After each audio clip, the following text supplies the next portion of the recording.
Elles font peur et se déplacent par milliers.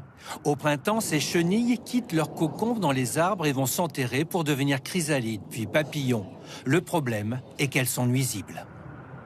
Toute la France est contaminée par la chenille processionnaire.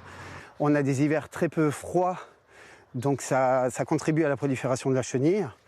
Là où il faut faire attention, c'est pour les animaux de compagnie. Notamment les animaux de compagnie, c'est clairement mortel pour eux. Car les poils de ces insectes contiennent un poison pouvant créer des œdèmes chez les chats, les chiens ou les lapins de ce propriétaire. On se disait effectivement que ces chenilles pourraient tuer les lapins, donc qu'il fallait intervenir, quoi.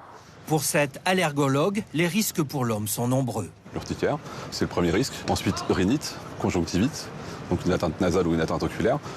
Il y a quelques crises d'asthme qui sont décrites et il y a quelques chocs anaphylactiques, donc la réaction la plus grave de l'allergie, c'est rarissime.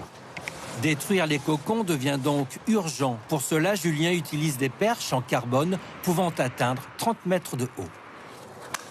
En 2015, les 3/4 du pays étaient touchés. 8 ans plus tard, toute la France est concernée.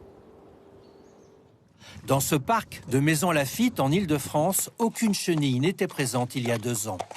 Alors le parc comporte 20 000 arbres, dont 208 pins, qui sont atteints à 98% par les chenilles processionnaires. Cette année, c'est vraiment l'hécatombe. En urgence, des écopièges ont été installés sur chaque pin.